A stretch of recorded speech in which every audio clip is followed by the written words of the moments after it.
Jadi tren pelemahan rupiah terhadap dolar ini tentu berdampak terhadap semua bahan baku yang berasal dari impor seperti itu ya. Jadi tidak hanya daging sapi impor, tapi juga bahan baku produk-produk industri yang selama ini memang banyak menggunakan bahan baku yang berasal dari impor.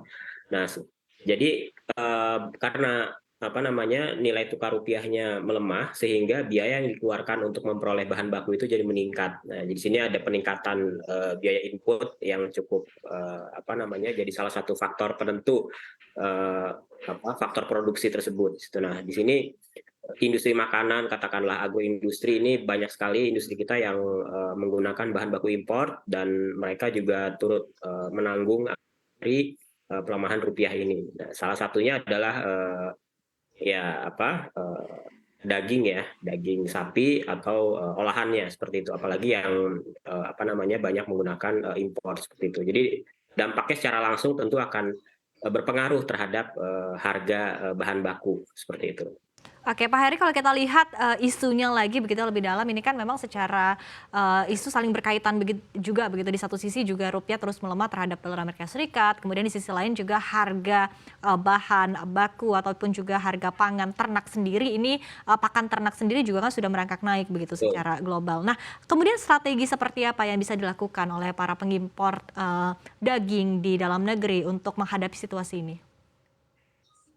Ya, pertama kita harus tahu dulu bahwa pelemahan rupiah terhadap dolar ini kira-kira terjadi apakah berkelanjutan ataukah hanya seasonal saja, musiman seperti itu. Jadi saya rasa untuk pelemahan rupiah sampai 15.700 ini hanya sesaat gitu ya. Jadi guncangan sesaat akibat dari gejolak eksternal. Ya, salah satunya adalah respon dari kenaikan suku bunga apa namanya bank sentral ya di Amerika Serikat yang ini direspon apa namanya oleh pelaku pasar di dunia seperti itu. Sehingga apa namanya apa namanya turut memobilisasi falas ya di seluruh dunia. Nah, ini yang menjadi faktor kita harus melihat bahwa pengaruh daripada kebijakan-kebijakan moneter khususnya yang dilakukan oleh negara-negara besar ini dampaknya sesaat atau berkelanjutan. Nah, kalau saya rasa ini dampaknya hanya sesaat dan nanti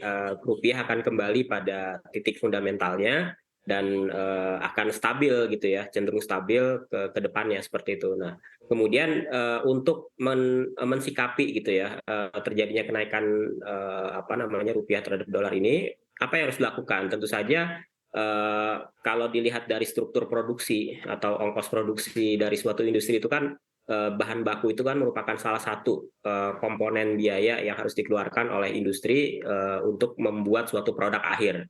Nah, selain bahan baku tentu masih ada lagi seperti biaya tenaga kerja, kemudian juga logistik, kemudian juga biaya-biaya lainnya terkait dengan apa namanya biaya energi, kemudian biaya advertising atau yang lainnya. Nah, mungkin menurut saya bisa diefisiensikan dari komponen-komponen yang lainnya gitu. Jadi tanpa merubah harga output yang diterima konsumen, pengusaha bisa apa namanya melakukan katakanlah penyesuaian gitu di komponen-komponen yang lainnya menyikapi kenaikan harga bahan baku yang saat ini sedang terjadi seperti itu. Oke, baik. Ini menarik nih Pak Heri tadi ya.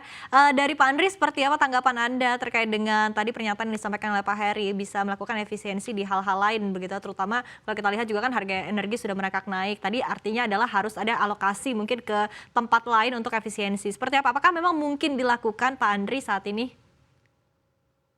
Kalau untuk daging sendiri ya dari sebagai saya importer daging kan sebenarnya kos kita sangat rendah. Kita hanya bayar impor duty-nya hanya PPH saja ya. PPN sama biaya masuk kan sama pemerintah sudah ditanggung.